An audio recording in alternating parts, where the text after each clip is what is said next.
नमस्कार, मैं हूँ बबीता बिष्ट और मेरी ब्लॉगिंग की शुरुआत हो रही है यहाँ पार्क से।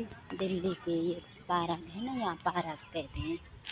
तो देखो दोस्तों, मैं भी यहाँ खाली आ रखी हूँ, काम ना काज, खाली यहाँ पे टहलने के लिए। मेरा तो काम कुछ है नहीं, करना भी क्या है मैंने। काम तो मैं बहुत ढूँढे अपने लिए, पर मैं काम नहीं कर सकती क्योंकि मेरे छोटे छोटे बच्चे हैं। सारा टाइम उनको देखने में लग जाता है, 12:30 बजे उनको लाना पड़ता है और काम भी क्या करूँगी। इतनी बड़ी उलझन में हूँ, खाने पीने के लिए आजकल पैसे चाहिए, वो मेरे पास है नहीं। पति का भी बहुत लॉस चल रहा है आजकल बिजनेस में। मोमोज सप्लाई करते थे, अब सप्लाई भी बंद हो गया। 4 साल से गाँव भी नहीं आए, अब सप्लाई बंद हो गया। तो अब उनके पास फ़िलहाल कुछ काम है नहीं। तो जैसे उन्होंने ठेला लगा रखा, उसमें भी कमाई कहाँ है। तो मैं बहुत काम करना चाहती हूँ, जैसे मैं भी चाहती हूँ कि मैं भी कुछ काम करूँ। गाँव से मैं यहाँ आई, अब यहाँ भी खाली बैठी हूँ। अब बैठे बैठे भी क्या करूँगी, बच्चे नहीं रहते तो मैं भी कुछ काम कर लेती। तो कैसे मुझे तो बहुत दुख होता है कि मेरा जो है अब कैसे कटेगा दिन जो है।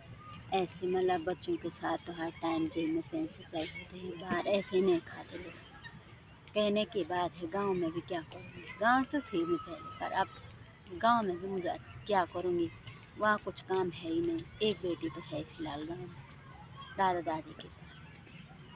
तो मेरी बहुत बड़ी व्यथा, ऐसी बड़ी कश्मकश में फंसी हूँ। तो मैं करूँ तो करूँ क्या। गाँव भी नहीं जा सकती, जाऊँ तो किस मुँह से जाऊँ गाँव।